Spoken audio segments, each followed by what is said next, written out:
नमस्कार दोस्तों, मैं Ashish Shukla mission institute online platform पर आप सभी प्यारे साथियों का बहुत बहुत स्वागत करते हैं दोस्तों। आज दोस्तों हम लोग जो टेस्ट सीरीज 14वीं हुई थी उसका हल लेकर आए हैं। ठीक है, तो चलिए आइए देखते हैं कि जो टेस्ट सीरीज 14 हुआ था उसका जो हल है वह हल किस तरह से और कैसे कैसे हुआ है। ठीक, यह ध्यान रखिएगा, टेस्ट सीरीज कौन सी है, 14 नंबर की है। इसको देखते हैं। हम चलते हैं सबसे पहले इसमें प्रश्न की ओर चलते हैं मित्र। अब देखिए, यहाँ जब हम सबसे पहले प्रश्न की ओर चले तो प्रश्न में सबसे पहला प्रश्न मुझे क्या मिला है, आप तब तक ध्यान से देखते रहिएगा। कहा क्या गया है, कहा गया गुरु के समीप रहकर अध्ययन करने वाले के लिए एक शब्द क्या है। ठीक, गुरु के समीप रहकर अध्ययन करने वाले, गुरु के समीप रहकर अध्ययन करने वाले के लिए एक शब्द क्या है, यह आपसे पूछा गया है। तो आप यहाँ देखिए विकल्प में क्या दिया गया, शिष्य, आश्रमवासी, विद्यार्थी, अंतेवासी। ठीक, अब लेकिन यहाँ पर क्या कहा गया, गुरु के समीप रहकर अध्ययन करने वाले को हम एक वाक्यांश में क्या कहेंगे, तो उसे शिष्य तो कहा नहीं, जैसा शिष्य तो जनरली हो जाते हैं। ठीक, वही क्या बन जाते हैं, विद्यार्थी बन जाते हैं। आश्रमवासी मतलब जो आश्रम में रहता है। ठीक, जो आश्रम में रहता है उसे हम क्या कहते हैं, आश्रमवासी कहते हैं। आपके पास बचा विकल्प क्या, अंतेवासी। अंतेवासी मतलब कि क्या होता है, गुरु के समीप रहकर जो अध्ययन करता है उसे, उस व्यक्ति को, उस छात्र को हम क्या कहते हैं, अंतेवासी कहते हैं। ठीक, तो विकल्प 41 का विकल्प नंबर डी एकदम राइट आंसर हो जाएगा। ठीक, तो अब देखिए विकल्प नंबर डी सही हो गया, तो इसके हम आगे चलते हैं मित्र। इसमें देखिए कि इसमें एक शब्द दिया गया कि मच्छी, मक्खी, मक्खी का तत्सम रूप क्या है, मच्छिका है, माछी है, मच्छी है, मच्छिका है। देखिए यहाँ जो छा है, यहाँ छतरी वाला छा है, तो दोनों में यही अंतर होता है कि जो हम मक्खी का जब तत्सम रूप देखते हैं तो क्या हो जाता है, मच्छिका हो जाता है। ठीक, क्या हो जाता है, मच्छिका हो जाता है विकल्प के अनुसार। बाकी इसे मच्छी भी कह सकते हैं, लेकिन यहाँ पे क्या हो जाता है, यहाँ छा लग जाता है। ठीक, मच्छी भी कह, मतलब इसे हम मच्छी भी कह देते हैं, लेकिन क्या हो जाएगा, मच्छिका जो कहा गया यह एकदम राइट आंसर है, तो विकल्प नंबर डी एकदम सही उत्तर हो जाएगा। ठीक, अगला क्वेश्चन देखते हैं।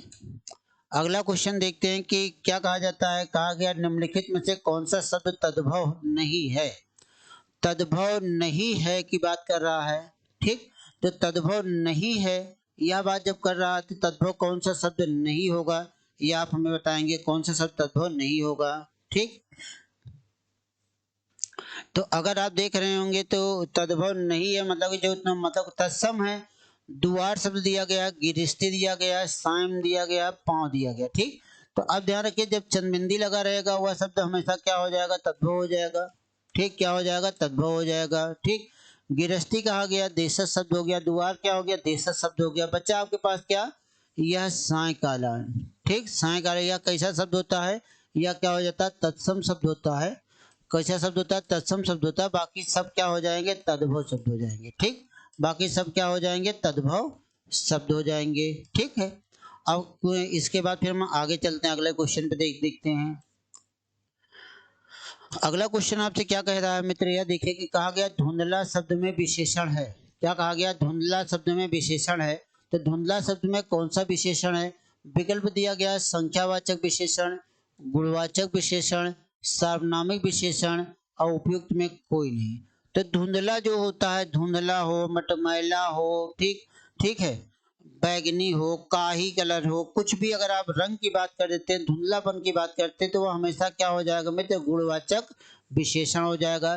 क्यों होगा यह भी आपको बता दें, किसी धुंधला शब्द में कोई संख्या का तो बोध हो नहीं रहा, तो गलत हो गया। कोई सर्वनाम शब्द की बात ही नहीं कहा गया, उपयुक्त में कोई ऐसा है ही नहीं, तो विकल्प बचा आपके पास क्या भी, मतलब कि क्या हो जाएगा, गुणवाचक विशेषण हो जाएगा। क्या हो जाएगा, गुणवाचक विशेषण हो जाएगा। तो धुंधला शब्द में कौन सा विशेषण है, तो गुणवाचक विशेषण होगा मित्र। ठीक, अब अगले क्वेश्चन पे चलते हैं। अगला क्वेश्चन आपसे क्या कह रहा है, अगला क्वेश्चन आपसे क्या कह रहा है कि निम्नलिखित में से कौन सा शब्द विशेष है। भाई भाई अब देखिए विशेष की बात होते हैं। ठीक है, विशेष की जब हम बात करते हैं तो विशेषण वह होता है जो गुणों का, विशेषण वह होता है जो गुणों का बोध करवाता है। किसका बोध करवाता है, गुणों का बोध करवाता है, गुणों का बोध कराता है। ठीक, और जिसके गुण का बोध कराएगा वह क्या कहलाएगा? विशेष कहलाएगा। ठीक, तो वह क्या कहलाएगा? विशेष कहलाएगा। विशेष मतलब कि क्या होगा? ये हमेशा आप ध्यान रखिए, संज्ञा को खोजिएगा या आप सर्वनाम शब्द को खोजिएगा। तो जहाँ संज्ञा और सर्वनाम में मतलब कि क्या क्या हो जाए, दो शब्द कोई आ जाए तो वहां पे क्या हो जाएगा? वह क्या बन जाएगा? विशेष। आसीन कहा गया, मधुर कहा गया, अग्नि कहा गया, कर्मठ कहा गया। आसीन गुणवाचक विशेषण है, मधुर गुणवाचक विशेषण है, कर्मठ गुणवाचक विशेषण है। ठीक, अब बच्चा आपके पास क्या? अग्नि। अग्नि क्या है? संज्ञा के पद है, तो यही अग्नि क्या हो जाएगी? क्या कहलाएगी? विशेष पद कहलाएगी। अग्नि क्या कहलाएगी? विशेष पद कहलाएगी। बात क्लियर है? तो अग्नि कैसा पद कहलाए? विशेष पद कहलाए। ठीक है, अब इसके आगे वाले क्वेश्चन में चलते हैं हम।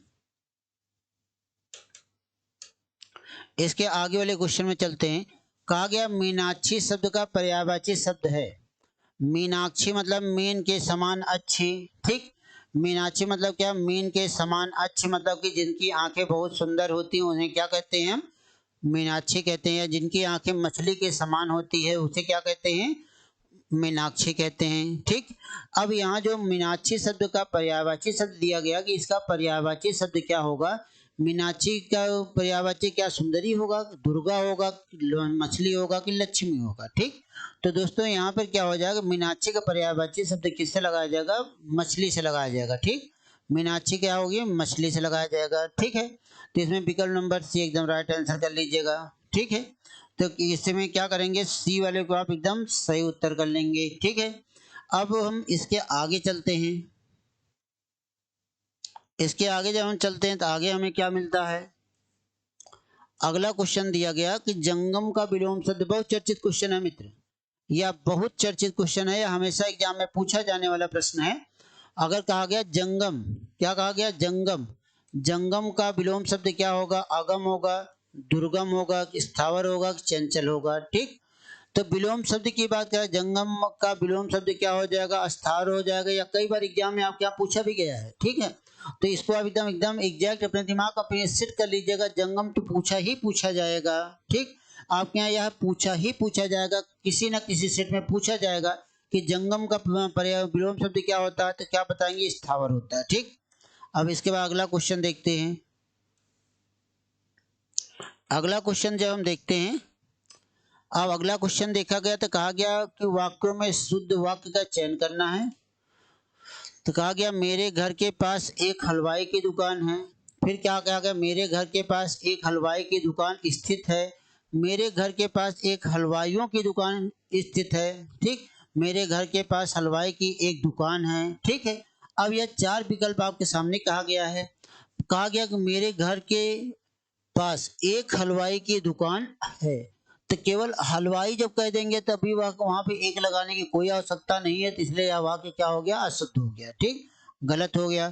फिर आपसे क्या कहा गया कि मेरे घर के पास एक हलवाई की दुकान स्थित है, या स्थित शब्द लगाना ही गलत हो गया, एक भी गलत है, इसलिए यह वाक्य भी गलत हो गया। ठीक, फिर क्या कहा गया? मेरे घर के पास एक हलवाइयों की, यहाँ यह शब्द भी गलत है, यह भी वाक्य गलत हो गया।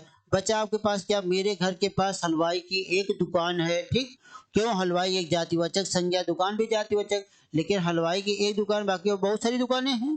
ठीक, तो अब यहाँ पे विकल्प क्या हो गया? विकल्प नंबर डी एकदम राइट आंसर हो गया। विकल्प नंबर डी राइट आंसर हो गया। तो यही क्या? यही वाक्य क्या कहलाएगा? शुद्ध वाक्य कहलाएगा। ठीक, यही वाक्य क्या कहलाएगा मित्र? शुद्ध वाक्य कहलाएगा। बात क्लियर है? अब इसके बाद फिर इसके अगले नंबर पे चलते हैं। इसमें लिखा गया कि कौन सा वाक्य क्या है? शुद्ध वर्तनी वाला शब्द है। अब इसके तो आप एकदम एग्जैक्टली आप आंख बंद करके भी मार सकते हैं। कहते हैं कलेश। कलेश तो गलत है। क्लेश या मूर्धन्य निशा का ही प्रयोग नहीं किया जाएगा। बच्चा आपके पास क्या? क्लेश। जो क्लेश शब्द बच्चा है, या जो क्लेश शब्द बच्चा है, यह क्या होगा? सही होगा। यह क्लेश गलत है। क्यों गलत है? क्योंकि यहाँ मूर्धन्य स का प्रयोग नहीं किया जाएगा, दंत स का प्रयोग नहीं किया जाएगा। और कलेश तो कहते हैं क्या देशज शब्द का हो जाता है। कलेश हो गया हमारे घर में, कहा कलेश कर रहे हो ना, कलेश। तो कलेश मतलब क्या हो? क्लेश का ही बिगड़ा हुआ रूप होता है, लेकिन यहाँ पे सा यह हो गया, का या पूरा हो गया, इसलिए यह भी गलत हो गया। तो विकल्प आपको बचा क्या? क्लेश का। तो यही क्या हो जाएगा? शुद्ध हो जाएगा। यही क्या हो जाएगा? शुद्ध हो जाएगा। ठीक, तो शुद्ध वर्तनी वाला शब्द क्या है? क्लेश है।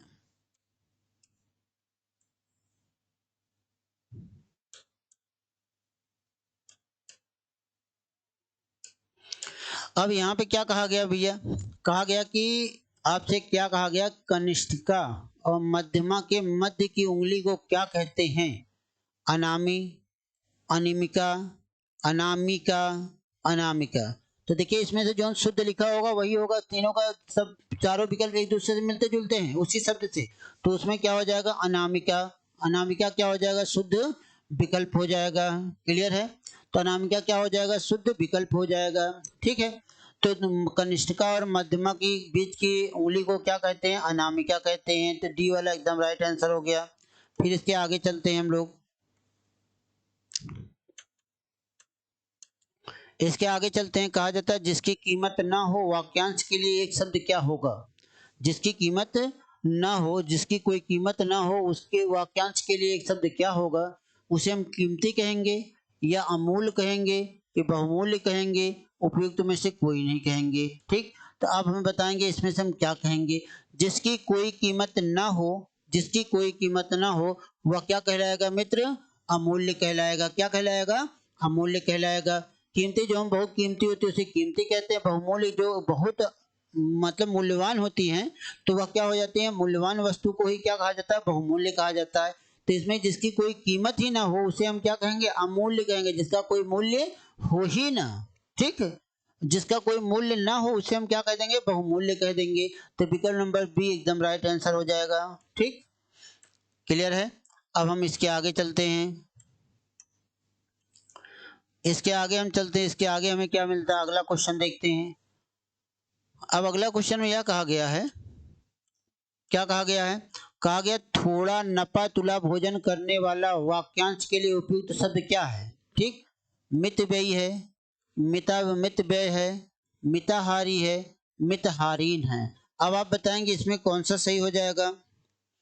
मतलब कि इसमें क्या कहा गया है कि थोड़ा नपा तुला भोजन करने वाले को क्या कहा जाता है, तो क्या कहा जाता है भैया, मितहारी कहा जाता है। क्यों कहा जाता है कि जो थोड़ा नपा तुला भोजन करता है उसे हम क्या कहते हैं, मितहारी कहते हैं।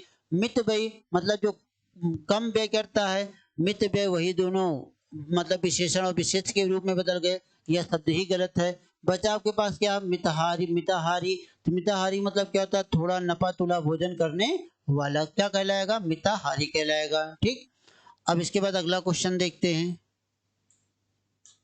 अगला क्वेश्चन देखते हैं कि अगले क्वेश्चन में क्या होता है।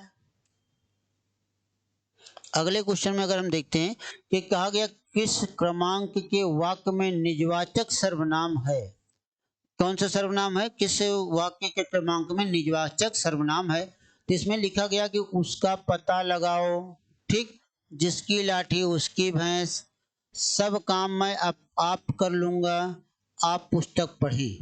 ठीक, अब मित्र यह ध्यान दीजिएगा कि निजवाचक सर्वनाम क्या हो जाता है, जब तीनों पुरुष अपने निजत्व का बोध कराते हैं। ठीक, जब निजवाचक की हम बात करते हैं कहा जाता है तीनों पुरुष, तीनों पुरुष जब अपने निजत्व का बोध कराते हैं, जब अपने अपने निजत्व का बोध कराते हैं, निजत्व का बोध कराते हैं, कराते हैं, तो उसे क्या कहते हैं, निजवाचक सर्वनाम कहते हैं। तो उसे क्या कहते हैं, निजवाचक सर्वनाम कहते हैं। क्लियर है, क्लियर है ना। अब उसे क्या कह दिया जाता है, निजवाचक सर्वनाम कह दिया जाता है। कब कहा जाता है, जब तीनों पुरुष अपने निजत्व का बोध कराते हैं। इसमें से आप देखिए कि कौन सा ऐसा वाक्य जो अपने निजत्व का बोध करा रहा है।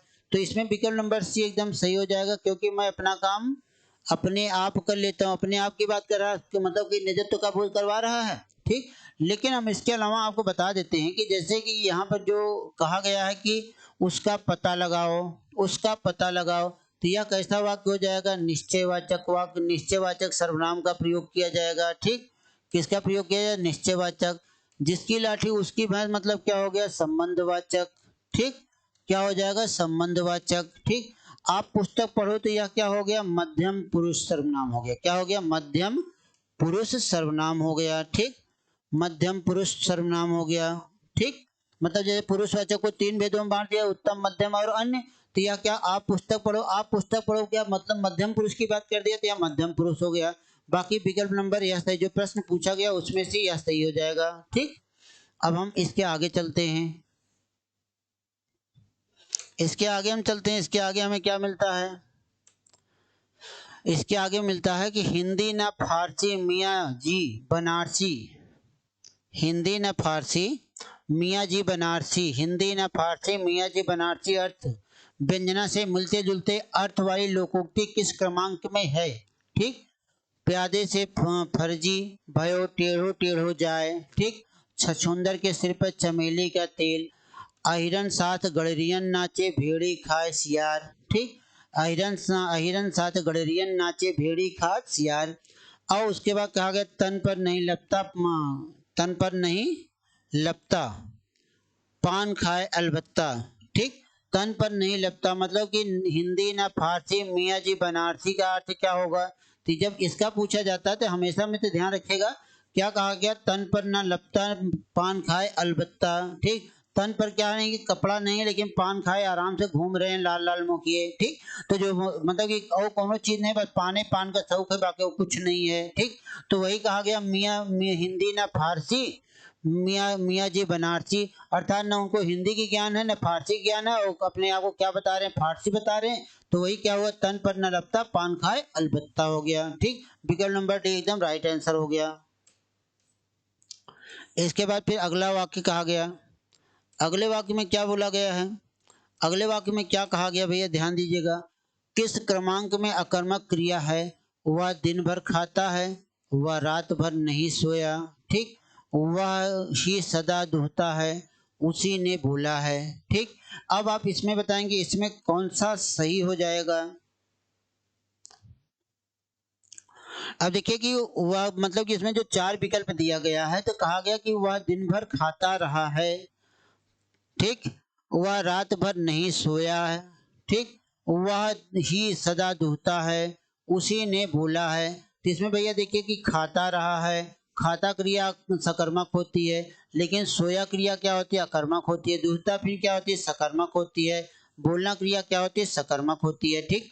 तो अब आप ध्यान रखिएगा यहाँ पे कोई कर्म नहीं दिखाई दे रहा, उसी ने बोला होगा, तो मतलब कि बीच में मध्य में कोई ना कोई आ रहा होगा। तो इसमें आप लोग यह कर लीजिएगा, वह रात भर नहीं सोया। ठीक। तो यह विकल्प एकदम राइट आंसर हो जाएगा, वह रात भर नहीं सोया, क्योंकि क्रिया यह कर्मक हो रही है। ठीक। तो इसमें क्या हो जाएगा, वह रात भर नहीं सोया। इसको मिलान कर लीजिएगा, अगर आंसर गलत होगा सही कर लीजिएगा। ठीक है। अब हम इसके आगे चलते हैं। और यह इसलिए हो जाता है क्योंकि यहाँ पे जो क्रिया होती है, क्रिया ही अकर्मक होती है। ठीक है। यह सोया चला या सब क्रिया क्रिया क्या होती है, अकर्मक होती है। लेकिन खाता दुहता बोला या सब सकर्मक क्रियाओं के साथ आता है। इसलिए हमने आपको यह बताया कि इसमें कौन सा सही हो जाएगा, वह रात भर नहीं सोया है। ठीक।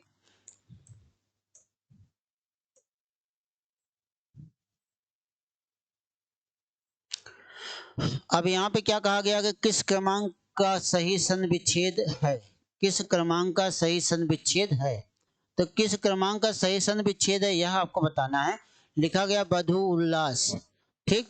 तो बधु धन उल्लास हो गया। पत धन हति, पत धन हति हो गया। कुलटा कुल धन अटा हो गया। ठीक है।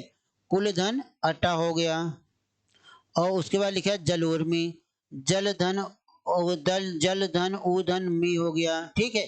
तो इसमें भैया कौन सा सही हो गया, कौन सा सही संधि विच्छेद है पूछा गया ना, सॉरी, कौन सा सही संधि विच्छेद है पूछा गया है। तो बधु उल्लास, पद्धति, ठीक, उल्टा, जलोर्मी, इन चारों में से कौन सा संधि ऐसी है कि जो सही है। ठीक। तो आप बताइएगा हमें इसमें कौन सा सही हो जाएगा मित्र। इसमें सही क्या हो जाएगा, बी वाला ऑप्शन सही हो जाएगा, पद्धति। ठीक। तो क्योंकि यहाँ पे देखिए कि हमेशा जैसे कहा जाए पत धन हति कहा गया। ठीक। अब धा का परिवर्तन किसके साथ होता है, धा के साथ होता है। हा का परिवर्तन किसके साथ होता है, धा के साथ होता है। ठीक। दोनों को मिला देते हैं तो क्या बन जाता है, यह रूप बन जाता है। तो शब्द क्या लिखा गया भैया, शब्द क्या लिखा गया, पद्धति लिखा गया है। शब्द क्या लिखा गया, पद्धति।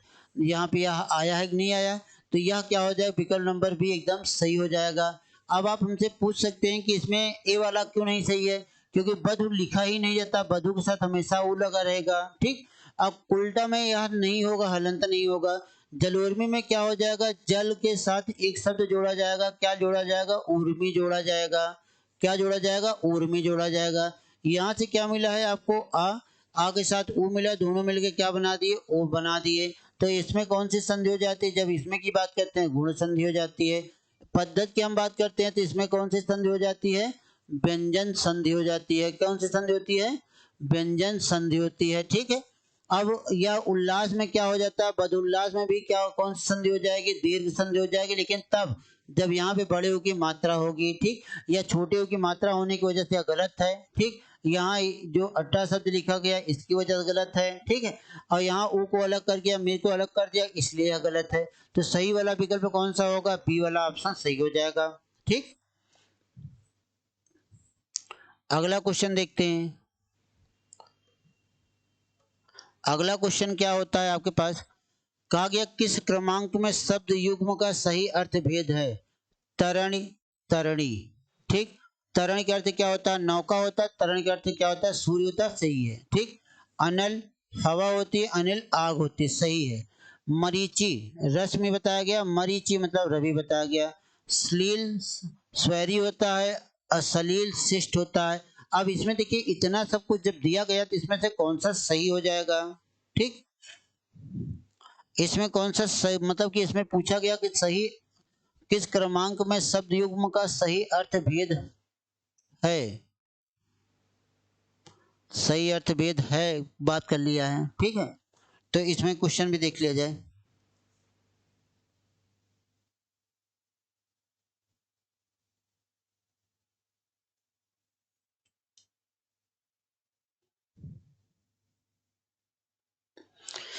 अब इसमें देखिए जो सही अर्थभेद की हम बात कर रहे हैं ना, सही अर्थभेद मतलब उसका सही अर्थभेद कौन बता रहा है, तो मरीचि का, मरीचि और मरीचि, मरीचि का अर्थ क्या होता है रश्मि, मरीचि का अर्थ क्या होता है रवि, यह क्या हो जाता है सही। हालांकि सही यह भी है, सही यह भी है, सही यह भी है। इसमें जो श्लील है, श्लील में स्वेरी नहीं होता है। अब यह श्लील सलील कहा गया ना, यह विकल्प क्या है, गलत है। बाकी ये तीनों विकल्प आपके सही हैं। ठीक है, लेकिन विकल्प यहाँ उचित दृष्टिकोण से क्या हो जाता है, सी वाला एकदम राइट आंसर हो जाता है। तो आप लोग विकल्प नंबर सी को एकदम सही कर लीजिएगा। ठीक है, विकल्प नंबर सी को एकदम सही कर लेना। क्लियर है, अब हम आगे चलते हैं।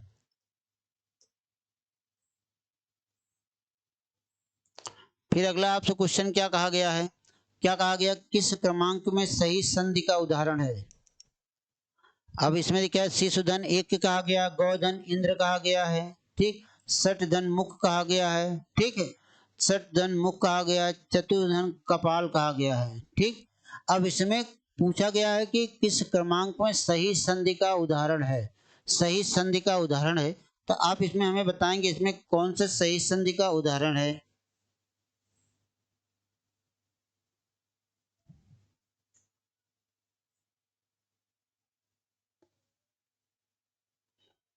इसमें सही संधि का उदाहरण कौन सा हो जाएगा मित्र, इसमें देखिए गौधन इंद्र की कहा गया। अब यहाँ जिसे कहा गया गौधन इंद्र, गौधन इंद्र कहा गया। ठीक, अब यहाँ पे क्या आया, औ की मात्रा आई है, यहाँ पर क्या बना, आ औ, औ से क्या बन जाता, आओ। ठीक, क्या हो जाता, आओ, इसके साथ ई की मात्रा अवींद्र हो जाता, या गवींद्र जो लिखा गया है गवींद्र हो जाता, क्या हो जाता है, गवींद्र हो जाएगा। ठीक, यह गलत हो गया। षणमुख मतलब क्या कहा गया, सठ धन मुख कहा गया, सठ धन मुख कहा गया है। तो यह टा का परिवर्तन ड़ के साथ होगा, इसके साथ होगा, ड़ के साथ क्या हो जाएगा, षणमुख हो जाएगा। ठीक, अब यहाँ चतुर्धन कपाल कहा गया, चतुष कपाल हो जाएगा, क्या हो जाएगा, चतुष कपाल हो जाएगा। ठीक, क्या हो जाएगा, चतुष कपाल हो जाएगा। यह भी गलत है, यह भी गलत है। सही क्या हो गया, शिशुधन एक, शिशु एक हो गया। ठीक, यह अपवादित है किसका। ठीक, यह क्या हो गया, विकल्प नंबर ए एकदम राइट आंसर हो गया। ठीक है, तो विकल्प नंबर ए एकदम राइट आंसर हो गया। बाकी हमने सबका संधि विच्छेद आपके सामने बता दिया है। ठीक, अब इसमें अगला क्वेश्चन जो देखिए, अगला क्वेश्चन क्या कहता है, कहता है किस क्रमांक में वाक्यगत अपादान कारक है। ठीक, अपादान का अर्थ क्या होता है, यह भी आप जान लीजिए। अपादान का अर्थ क्या होता है, अलग होना। क्या हो जाता है, अलग होना होता है। अपादान का अर्थ क्या होता है, अलग होना होता है। अब आप इसमें देखिए कि इसमें क्या कहा गया, किसके मतलब अपादान कारक का उदाहरण है। तो अब देखिए कैसा कहाँ पर कुछ अलग हो रहा है। वह बाण से छेदता है, मुझसे कब कहाँ, ठीक। वह सिंह से भीत है, ठीक। वह शहर गया, ठीक। वह शहर गया। मतलब इस वाक्य में आपको देखना है कि कौन से वाक्य में अपादान कारक है। तो ध्यान रखिएगा, वह बाण से बाण द्वारा हो गया। मुझसे कब कहा, मुझसे आपने कब कहा, कहने सुनने की बात होती है तो क्या हो जाता है, करण कारक हो जाता है। वह सिंह से भीत है, तो जिसके भीत रहेगा अर्थात जिससे डरेगा वह उससे दूर हो जाएगा। तो यह वाक्य क्या हो जाएगा, वह सिंह से भीत है। इस वाक्य में क्या हो जाएगा, अपादान, क्या हो जाएगा, अपादान कारक हो जाएगा। क्या हो जाएगा, अपादान कारक हो जाएगा। बाकी यह सब क्या है, करण कारक है, ठीक। यहू करण कारक है, यहू करण कारक है, ठीक है। तो आप यह ध्यान रखिए, विकल्प नंबर सी एकदम राइट आंसर हो गया। क्लियर।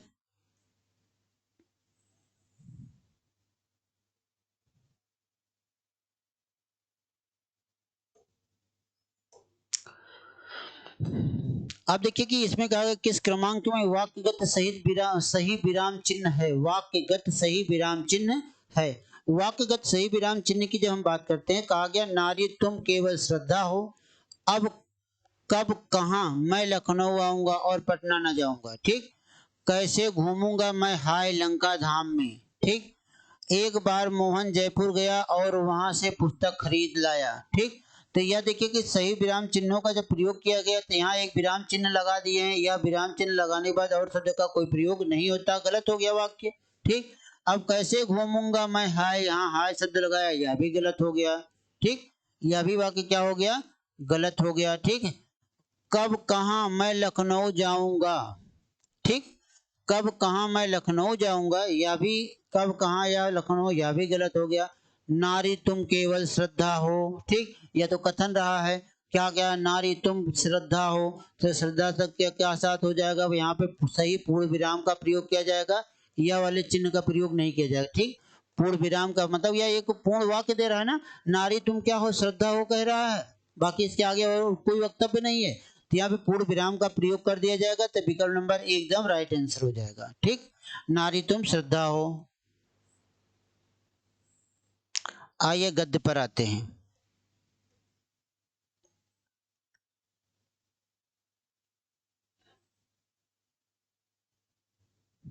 अब हम गद्य पर आते हैं मित्र। देखिए गद्य को पहले आप ध्यान से पढ़ लिया करिए, ठीक। तो जैसे कि अभी हमारे पास स्पेस नहीं है तो हम आपको बता दें, पहले आप गद्य के प्रश्नों को देखा करिए, ठीक। गद्य के नीचे कौन कौन से प्रश्न दिए गए हैं, उस प्रश्न को पढ़ने के बाद आप तुरंत गद्य पढ़ लेना, तो आपको उत्तर मिल जाएगा, ठीक है। तुरंत आप प्रश्न पढ़िएगा, प्रश्न के बाद गद्य पढ़िएगा, गद्य पढ़ने के बाद फिर प्रश्न पे आ जाएंगे, तो तुरंत आपको क्या मिल जाएगा, उत्तर मिल जाएगा, ठीक। जैसे कहा गया, आज हम इस असमंजस में पड़े हैं और यह निश्चित नहीं कर पाया कि हम किस ओर चलेंगे और हमारा ध्येय क्या है। स्वभावतः ऐसी अवस्था में हमारे पैर लड़खड़ाते हैं। हमारे विचार में भारत के लिए और सारे संसार के लिए सुख और शांति का एक ही रास्ता है, और वह है अहिंसा और आत्मवाद का, ठीक। अपनी दुर्बलता के कारण हम उसे ग्रहण न कर सके, पर उसके सिद्धांतों को तो हमें स्वीकार करना ही कर ही लेना चाहिए और उसके प्रवर्तन का इंतजार करना चाहिए। यदि हम सिद्धांत ही ना मानेंगे तो उसके प्रवर्तन की आशा कैसे की जा सकती है। जहाँ तक मैंने महात्मा गांधी के सिद्धांत को समझा है कि वह इसी आत्मवाद और अहिंसा के, जिसे वे सत्य भी कहा करते थे, मानने वाले और प्रवर्तक थे, ठीक। उसे ही कुछ लोग आज गांधीवाद का नाम दे रहे हैं। यद्यपि महात्मा गांधी ने बार बार यह कहा था कि वे किसी नए सिद्धांत या वाद के प्रवर्तक नहीं हैं, और उन्होंने अपने जीवन के प्राचीन सिद्धांतों को अमल कर दिखाने का यत्न किया है और विचारों का देखा देखा जाए तो जितने सिद्धांत अन्य देश, अन्य अन्य अन्य काल स्थितियों में भिन्न भिन्न नामों और धर्मों से प्रचलित हुए हैं, सभी अंतिम और धार्मिक अन्वेषण के बाद उसी तत्व तथा सिद्धांत में समाविष्ट पाए जाते हैं। केवल भौतिकवाद उन्हें इससे अलग होता है। इसमें असमंजस की स्थिति से बाहर निकल कर निश्चय कर लेना है कि अहिंसा आत्मवाद गांधीवाद के अनुयायी समर्थक न ही भौतिकवाद के हैं, न ही प्रेय और श्रेय से हमें श्रेय को चुनना या श्रेय ही हितकर है, भले ही वह कठिन है। श्रम साध्य उसके विपरीत प्रेय आरंभ से ही भले ही आकर्षण दिखाई दे रहा हो, उसका अंतिम परिणाम अहितकर ही होता है, ठीक। अब देखिए हमने हमने भी पढ़ा, तो अब आप भी पढ़ लीजिए। कहा गया लेखक के मत में विश्व में सुख समृद्धि और शांति स्थापित हो सकती है। तो संबंधी और सुख संपत्ति और शांति स्थापित हो सकती है। वह कैसे हो सकती है? तो सीधे सीधे उसमें देखिए दिया गया अहिंसावाद अनात्मवाद गलत हो गया। अहिंसा और आत्मवाद यह विकल्प एकदम सही हो गया।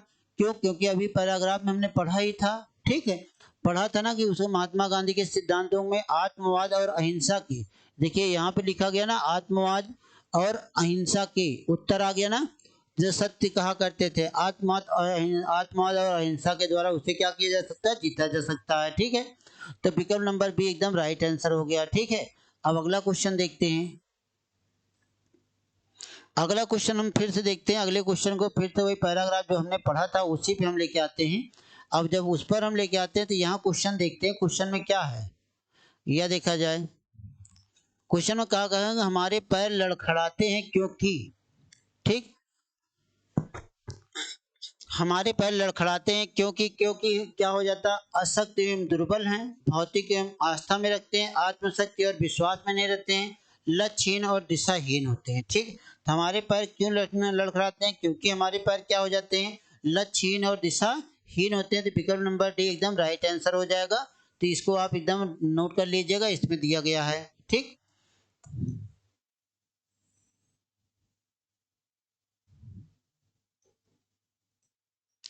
अब उसमें कहा गया अहिंसा एवं सत्य के मार्ग में सबसे बड़ी बाधा क्या है? हिंसा के दुर्दम्य होना, असत्य मार्ग का सरल होना, मनुष्य की अपनी दुर्बलता, सत्य मार्ग की दुर्गमता। ठीक, तो अब आप यहाँ पे यह बताएंगे इसमें कौन सा सही हो जाएगी। तो इसमें जो प्रश्न कहा गया अहिंसा एवं सत्य के मार्ग में सबसे बड़ी बाधा क्या होती है? सत्य मार्ग की दुर्गमता होती है। ठीक, सत्य मार्ग की क्या हो जाती है? दुर्गमता होती है। अर्थात विकल्प नंबर डी एकदम राइट आंसर हो जाएगा। ठीक है, मनुष्य की दुर्बलता नहीं होती है, हिंसा की दुर्दम में नहीं होता है, असत्य मार्ग की सरलता नहीं होती है, लेकिन सत्य मार्ग की दुर्गमता, अर्थात सत्य मार्ग पे जब चलेंगे तो आपको बहुत सारी कठिनाई मिलेगी। जब बहुत सारी कठिनाई मिलेगी तो वहीं से क्या हो जाएगा? सारी चीजें गलत हो जाएंगी। ठीक, तो इसमें कौन सा हो जाएगा? तो कौन सा सही हो जाएगा? सत्य मार्ग की दुर्बलता हो जाएगी। ठीक, इसके बाद अगला क्वेश्चन देखते हैं। अगला क्वेश्चन आपके सामने फिर खुल के आया है, यह देखिए आप लोग धैर्य के साथ देखिए। किसी सिद्धांत को न मानने को सबसे बड़ा कुपरिणाम यह है कि उस सिद्धांत का कभी कार्यान्वयन न होना, मनुष्य का सदैव असमंजस में पड़े रहना, किसी ध्येय का निर्धारण न कर पाना, सुख और समृद्धि से वंचित रह जाना। ठीक, तो अब आप बताएंगे इसमें क्या हो जाएगा। जब यहाँ पे एक प्रश्न क्या किया, किसी सिद्धांत को न मानने को सबसे बड़े कुपरिणाम क्या होती है? उस सिद्धांत का कार्यान्वयन न होना। ठीक, मतलब उस सिद्धांत का कोई क्रिया के साथ कोई जोड़ा ना जाए। तो विकल्प नंबर ए एकदम राइट आंसर हो जाएगा। क्या हो जाएगा? उस सिद्धांत का क्या हो जाएगा? कार्यान्वयन न होना ही क्या कहलाएगा? उस सिद्धांत को कुपरिणाम के रूप में दर्शा दिया जाएगा। ठीक, अब इसके बाद अगले क्वेश्चन पे चलते हैं। अगले क्वेश्चन पे चलते हैं। अगला क्वेश्चन क्या कह रहा है? कह रहा महात्मा गांधी जिस सिद्धांत के प्रवर्तक है वह सिद्धांत श्रेय और प्रिय है, भौतिकता या अनात्मवाद है, विज्ञान एवं अध्यात्मवाद है, या अहिंसा और आत्मवाद है। तो मित्र इसका सीधा सीधा उत्तर होता है अहिंसा और आत्मवाद है। ठीक, क्योंकि उन्होंने तो यह कह दिया ना श्रेय ही हितकर होता है, भले वह कठिन है, श्रम साध्य हो। इसके विपरीत प्रेय आरंभ में भले ही आकर्षण दिखाई देगा, लेकिन अंतिम परिणाम उसका क्या होता है? अहितकृत होता है, श्रेय और प्रेय होगा ही नहीं। भौतिक अनात्मवाद की तो कोई चर्चा ही नहीं किए थे, और विज्ञान की इन्होंने अध्यात्म की कोई चर्चा नहीं किया था। अहिंसा और आत्मवाद पर सबसे ज्यादा बल दिए हैं पूरे पंक्ति में। तो यहाँ पे क्या हो जाएगा? विकल्प नंबर डी एकदम राइट आंसर हो जाएगा। अगला क्वेश्चन देखते हैं। अगला जो क्वेश्चन आता है, अगले क्वेश्चन में क्या कहा जाता है? यह जीवन क्या है? निर्झर है। ठीक, क्या कहा गया? यह जीवन क्या है? निर्झर है, मस्ती ही इसका पानी है। ठीक, अगर कहा जाए यह जीवन क्या है? निर्झर है, मस्ती ही इसका पानी है, मस्ती ही इसका मस्ती ही इसका क्या है? इसका पानी है। तो अब यह जब कहा गया तो यह पूरी पंक्ति हुई। इस पंक्ति में कौन सा अलंकार हो जाता है? उत्प्रेक्षा अलंकार हो जाता है, अतिशयोक्ति अलंकार हो जाता है, व्यतिरेक होता है कि रूपक अलंकार होता है। ठीक, तो आप हमें बताएंगे इसमें कौन सा अलंकार हो जाएगा, यह बताएंगे। ठीक, इसमें कौन सा अलंकार हो जाएगा मित्र, यह बताइएगा, फटाफट बताइएगा। यह जीवन क्या है, निर्झर है, मस्ती ही इसका पानी है। ठीक, मस्ती ही इसका क्या है, इसका पानी है। अगर यह कहा गया तो यह जीवन क्या है, निर्झर है, क्या है पूछ रहा है। जब संशय की बात होती है, संभावना प्रकट की जाती है, वहां पे कौन सा अलंकार हो जाता है, उत्प्रेक्षा अलंकार हो जाता है। ठीक, कोई अतिशयोक्ति वाली बात ही नहीं किया, व्यतिरेक की कोई बात ही नहीं, कहीं एक मतलब दूसरे रूप के वर्णन किया ही नहीं। तो उसमें क्या है, यह क्या है, यह जीवन क्या है, पानी है, पानी। यह जीवन है, क्या है, निर्झर है, मस्ती इसका पानी है। तो यह क्या हो जाएगा, यहाँ जो क्या है, यह क्या संभावना प्रकट कर रहा है। संभावना प्रकट करने वाले को क्या कहा जाएगा, उत्प्रेक्षा अलंकार कहा जाएगा, अर्थात विकल्प नंबर एकदम राइट आंसर हो जाएगा। ठीक,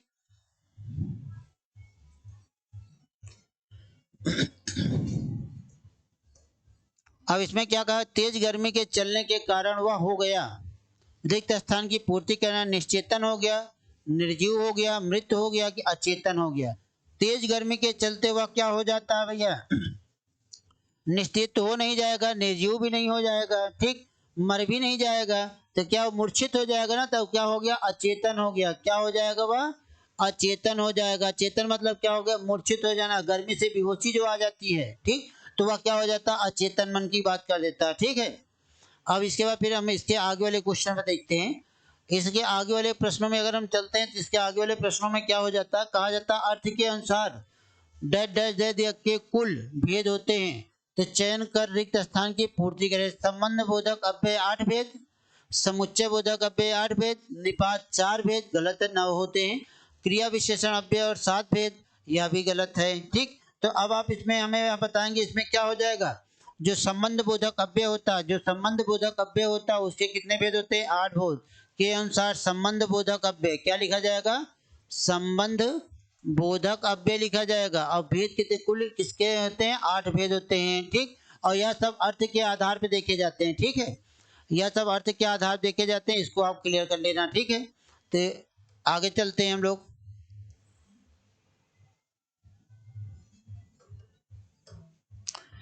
इसमें कहा गया चोरी करके तुमने ऐसा कार्य किया, क्या कहा गया, चोरी करके तुमने ऐसा कार्य किया कि तुम्हें डैश डैश डैश चाहिए, सही मुहावरे को छाट कर वाक्य में पूर्ति करिए। ठीक, चोरी करके तुमने ऐसा कार्य किया कि तुम्हें चैन की बंसी बजाना चाहिए, चुल्लू भर पानी में डूबकर मर जाना चाहिए, चादर तान के सोना चाहिए, छठी का दूध याद आना चाहिए। ठीक, तो देखिए यहाँ पे जो विकल्प दिया गया है, ये चारों विकल्प आपको सामने हैं।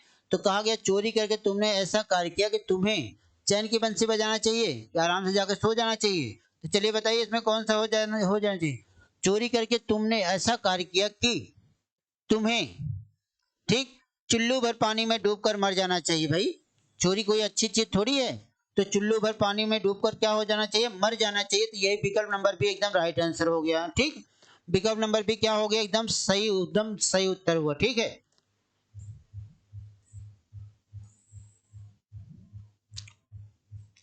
अब फिर यहाँ पर एक आया है, क्या लिखा गया है कि क्वेश्चन नंबर 70 में लिखा गया, कहा गया कई दर्शक गण किस विशेषण का उदाहरण है। निश्चित संख्यावाचक है, अनिश्चित संख्यावाचक है, निश्चित परिणाम है, अनिश्चित। अब देखिए भैया परिणाम की बात ही काट दीजिए, क्योंकि कई दर्शक गण है जिनकी हम गणना कर सकते हैं। ठीक, और जब परिणाम की बात होगी तो यह हमेशा मात्रा को दर्शाता है। और जो संख्या मतलब कि क्या हो जाए, संख्या की बात होती है हमेशा किसकी बात करता है, गणना की बात करता है। लेकिन यहाँ गणना तो किया नहीं गया, कहा गया कई दर्शक गण। क्या कहा गया, कई दर्शक गण कहा गया। कई मतलब क्या हो गया, अनिश्चित संख्या की बात हो गई। तो यहाँ पे विकल्प नंबर बी क्या हो जाएगा, एकदम राइट आंसर हो जाएगा। जब हर दर्शक गण कहा जाए, हजारों दर्शक गण कहा जाए, कईयों कहा जाए, ठीक, लाखों करोड़ों दर्शक गण होते हैं, तो यह सब क्या हो जाएंगे, हमेशा अनिश्चित परिणाम शब्दों में जाएंगे। ठीक है, अनेकों लोग आए थे, अनेकों लोग मतलब अनिश्चित हो गया ना, निश्चित नहीं कितने लोग आए थे, तो यह हमेशा क्या हो जाएगा, अनिश्चित संख्यावाचक विशेषण में हो जाएगा। ठीक,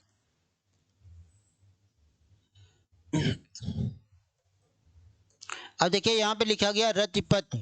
रतिपति शब्द का समानार्थी शब्द पहचानिए। रतिपति शब्द का समानार्थी शब्द पहचानना है। समानार्थी शब्द जब पहचानेंगे, क्या पहचानेंगे, अलकापुरी होता है कि निशाचर होता है कि पंचसर होता है, जगदीश होता है। पहले मित्र यह ध्यान रखिएगा, रतिपति किसका पर्यायवाची शब्द है, तो यह किसका पर्यायवाची शब्द है, कामदेव का पर्यायवाची शब्द है। ठीक, तो अलकापुरी कामदेव की पर्यायवाची है नहीं, निशाचर भी नहीं, जगदीश भी नहीं है, बच्चा आपके पास क्या, पंचसर, क्या बच्चा है आपके पास, पंचसर बच्चा है। यही क्या हो जाएगा, इसका क्या हो जाएगा, समानार्थी शब्द हो जाएगा। इसके अलावा जैसे अगर आपसे कहा जाए कंदर्प कहा जाए, ठीक, पुष्पधन्वा कहा जाए, ठीक, कामदेव कहा जाए, मनसिज कहा जाए, यह सारे शब्द क्या हो जाएंगे, इसके समानार्थी शब्द बन जाएंगे। ठीक, तो यहाँ विकल्प नंबर सी एकदम राइट आंसर हो जाएगा, पंचधर हो जाएगा। ठीक है,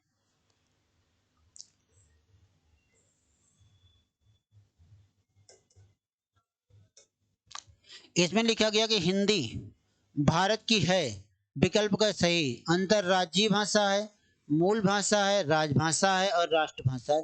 तो भैया सीधे सीधे बात है कि हिंदी भारत की क्या होती है, राजभाषा होती है।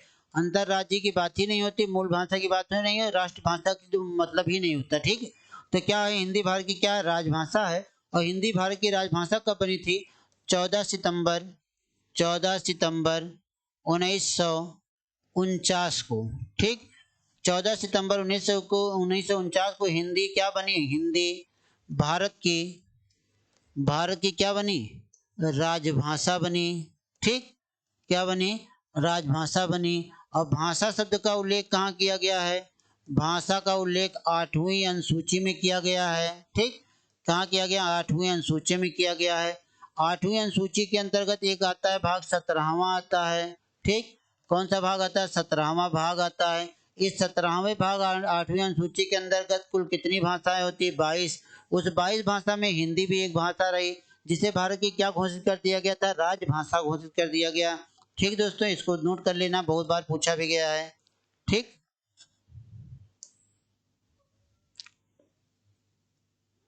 इसमें जो क्वेश्चन दिया गया अगला 73, कहा गया उपमेय, उपमान, साधारण, धर्म और वाचक किस अलंकार के भेद होते हैं, तो सीधी सीधी बात है, उपमा अलंकार के भेद होते हैं। ठीक, या जब उपमेय उपमान की बात कह दिया जाए, साधारण धर्म और वाचक शब्द की बात कह दिया जाए, तो ध्यान दिए वाचक शब्द तो और आ सकते हैं, लेकिन साधारण धर्म और कहीं नहीं आते हैं। ठीक है, तो यहाँ पे क्या हो जाता है, यह उपमा अलंकार के क्या हो जाते हैं, अंग होते हैं।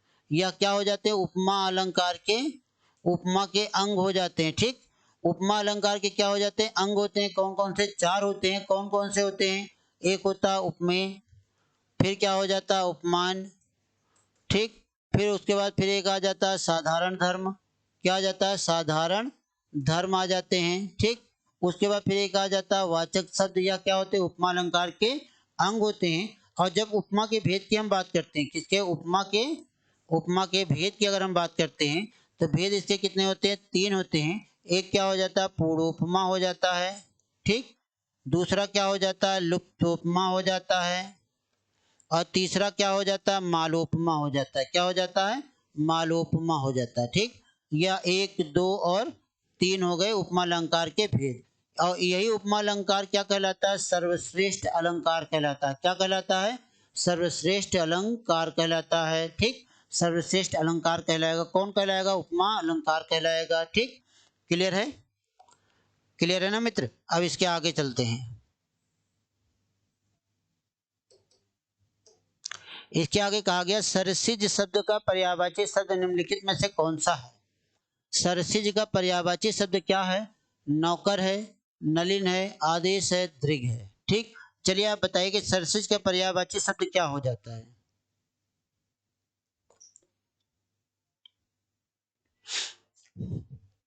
तो आप बताइए, उत्तर दीजिएगा, इसमें क्या हो जाएगा, नलिन हो जाएगा। ठीक, सरसिज मतलब क्या हो जाएगा, नलिन हो जाएगा, तो इसका पर्यायवाची नलिन हो गया। ठीक, तो सरसिज के पर्यायवाची नलिन हो गया, बाकी और सब अलग अलग पर्यायवाची हैं।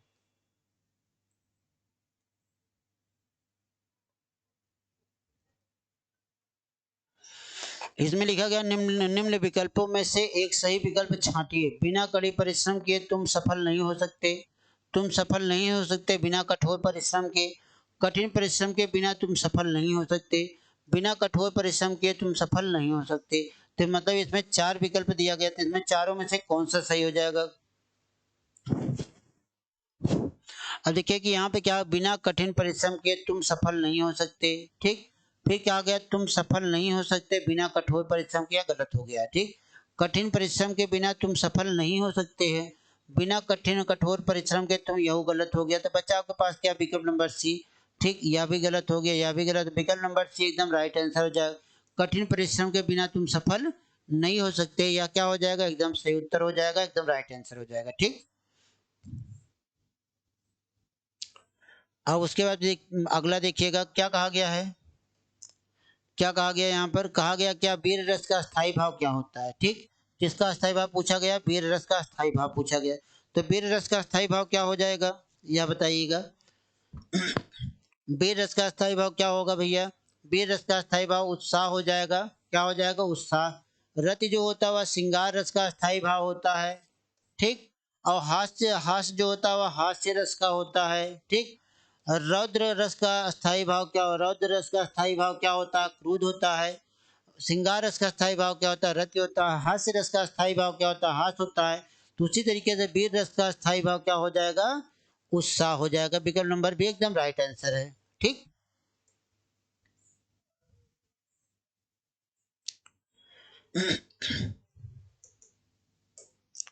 अगला क्वेश्चन कहा गया, नई पराग नहीं मधुर मधुर नहीं विकास ही काल, अली कली सी हो गई सो बंधो आगे कौन हवाल। कौन से मतलब पंक्ति में कौन सा अलंकार है, रूपक है, अन्योक्त है कि विशेषोक्त है कि अतिशयोक्त है। कहा गया नहीं पराग नहीं मधुर मधुर नहीं विकास ही काल, अली कली सी हो गई आगे कौन हवाल। अब देखिए कि यहाँ पर अली का अर्थ क्या होता है मित्र, भौरा भौरे से लगाया गया। अली का अर्थ क्या, अली का अर्थ किससे लगाया गया, भौरे से लगाया गया। तो इसमें कवि ने इस भौरे के माध्यम से राजा जयसिंह पर व्यंग्यात्मक कथन किया होता है। ठीक, तो राजा जयसिंह पर क्या कहा गया, नई पराग नहीं मधुर मधुर नहीं विकास ही काल, अली कली सी हो गई आगे कौन हाल। अर्थात भौरे को कवि ने पकड़ा और कहा कि भौरा जिस तरह से फूल के रसास्वादन में इतना मदमस्त हो जाता है कि उसे शाम ढलने की कोई खबर नहीं होती है, वह उसी में रसास्वादन लेता पड़ा रहता है, अंततः कली बंद हो जाती है तो क्या होता है, पूरी रात वह तड़फड़ाता है। तो उसी तरीके से ठीक उसी वही कहानी किसके साथ हुई है, राजा जयसिंह के साथ हुई है। तो राजा जयसिंह अपनी नवविवाहिता रानी के साथ इतना मदमस्त हो गए हैं कि वो महल से बाहर ही नहीं आ रहे हैं। जब महल से बाहर ही नहीं आ रहे हैं तो क्या होगा, तो राज्य का कुछ ना कुछ गड़बड़ाएगा ना। अब जब राज्य चारों तरफ गिर गया, फड़फड़ा रहे हैं तो कोई मतलब ही नहीं आ रहा है। तो यहाँ पे क्या हो गया, वहां पे क्या हो गया, क्या कहा गया है, यहाँ पर एक अनियुक्त अलंकार हो जाता है। कौन सा अलंकार हो जाता है, अनियुक्त, मतलब कि बहाने से किसी अन्य पर उक्ति जो की जाती है उसे अनियुक्त अलंकार कहते हैं। विकल्प नंबर सी एकदम राइट आंसर हो जाएगा। ठीक है, अब इसके बाद फिर अगला क्वेश्चन देखते हैं। अगला क्वेश्चन क्या कहा गया है, अगला क्वेश्चन कहा गया मैथिली शरण गुप्त जी के काव्य में उन्हें कौन से छंद प्रिय होने का प्रमाण मिलता है। ठीक, अब उसमें वर्णिक एवं मात्रिक छंद, सम एवं विषम, वर्णिक एवं सम, मात्रिक एवं सम। ठीक, तो विकल्प नंबर यह क्या हो जाएगा, मात्रिक एवं सम छंदों का क्या कहा जाता है, प्रिय होने का होता है। हालांकि मैथिली शरण गुप्त को हरिगीतिका छंद का सम्राट कवि कहा जाता है। क्या कहा जाता है, हरिगीतिका, हरिगीतिका छंद का, हरिगीतिका छंद का सम्राट कवि कहा जाता है। सम्राट कवि कहा जाता है, किसे कहा जाता है, हरिगीतिका छंद का सम्राट कवि। हरिगीतिका छंद का सम्राट कवि किसे कहा जाता है, मैथिली शरण गुप्त को कहा जाता है। मैथिली शरण गुप्त अपनी कई सारी रचनाओं में, जैसे साकेत हो गई, यशोधरा हो गई, ठीक, तो बहुत सारी रचनाओं में बहुत सारे पद्म, बहुत सारे साहित्य अकादमी वाचस्पति पुरस्कार, बहुत सारे पुरस्कार भी पाए थे। ठीक है, तो इसमें क्या हो, मात्रिक एवं, लेकिन इसके अलावा यह याद करिए हरिगीतिका छंद सम्राट कवि किसे कहा जाता है, मैथिली शरण गुप्त को कहा जाता है। ठीक, फिर अगला अगला जो पूछा गया, कहा गया कि जो यह है क्या कहा गया, पहले रुक जाइए। लिखा गया निम्नलिखित में से कौन सी मैथिली शरण गुप्त की रचना नहीं है, मेघनाथ वध, अर्जन विसर्जन, कादम्बरी प्रदक्षिणा। ठीक, अब इसमें यह जो पूछा गया कि मेघनाथ वध भी मैथिली शरण की है, अर्जन और विसर्जन मैथिली शरण की है, लेकिन जो कादम्बरी यह कथा है, यह किसकी कथा है, बाण भट्ट की कथा है। किसकी है, बाण भट्ट की कथा है। ठीक, बाण भट्ट की क्या है, कथा है। ठीक है, बाण भट्ट की कथा है। बाकी यह मेघनाथ वध, मैथिली शरण, अर्जन विसर्जन, प्रदक्षिणा, यह सब किसकी रचना है, मैथिली शरण गुप्त की। लेकिन विकल्प नंबर सी क्या है, बाण भट्ट की आत्मकथा है। ठीक, बाण भट्ट की यह क्या है, आत्मकथा होती है। इसके बाद फिर अगले क्वेश्चन पे चलते हैं। अगला क्वेश्चन जब हम देखते हैं तो अगला क्वेश्चन क्या होता है, अगले क्वेश्चन पे चलते हैं मित्र। अगले क्वेश्चन पे जब चलते हैं तो क्या कहा जाता है, संस्कृत के 4 अध्याय, क्या कहा गया, संस्कृत के 4 अध्याय, संस्कृत के 4 अध्याय की रचना किसने की थी, रामधारी सिंह दिनकर, भगवती चरण वर्मा कि माखन लाल चतुर्वेदी की सुभद्रा कुमारी चौहान। ठीक, संस्कृत के 4 दिन 4 अध्याय। यह रचना जो हुई थी वह रचना किसने किया था? रामधारी सिंह दिनकर ने किया था। किसने किया था मित्र? रामधारी सिंह दिनकर ने किया था। ठीक, यह रचना 1956 में लिखा था रामधारी सिंह दिनकर ने। कब लिखा था? 1956 में इसको लिखा था। ठीक है, और उसके बाद फिर जब सॉरी लिखा क्या था? 1956 में इसका प्रकाशन हुआ था। 1956 में इसका क्या हुआ था? प्रकाशन हुआ था। ठीक, उसके बाद 1959 में इस रचना को एक पुरस्कार मिला था, जिस पुरस्कार का नाम क्या था? साहित्य अकादमी पुरस्कार। क्या पुरस्कार मिला था? साहित्य अकादमी पुरस्कार मिला था। साहित्य अकादमी पुरस्कार मिला था। ठीक, क्लियर है? साहित्य अकादमी पुरस्कार जब मिला था वह किस रचना में मिला था? संस्कृत के 4 अध्याय के लिए। तो चलिए दोस्तों, इस तरह से क्या हुआ कि आज के हमारे जो प्रश्नों की श्रृंखला रही वह समाप्त हुई। अब हम इसके बाद जब आएंगे अगले टेस्ट सीरीज के लिए आएंगे, जो अगले टेस्ट सीरीज पर जो आपके प्रश्नों की श्रृंखला होगी उसके लिए हम लेकर उसको उसका हल करवाने के लिए आएंगे। तब तक आप लोग इसका लुत्फ उठाते रहिए। फिर हम मिलते हैं अगले नेक्स्ट क्लास में। ठीक है दोस्तों, चलते हैं। तब तक के लिए सभी को बहुत बहुत धन्यवाद। जितने लोग भी हमारे साथ जुड़े हुए हैं, जितने लोग हमारे साथ जुड़े हैं, यह जो प्लेटफॉर्म है मिशन इंस्टीट्यूट का, थोड़ा सा अपने दोस्तों और मित्रों के साथ भी शेयर किया करें, जिससे कि ग्रोथ इसका लगातार होता रहे और आप लोग के अलावा इस वीडियो का, इस क्लास का आनंद वो लोग भी उठाएं। ठीक, तो चलिए दोस्तों, आज के लिए बस इतना ही। आप सभी को बहुत बहुत धन्यवाद। जय हिंद, जय भारत।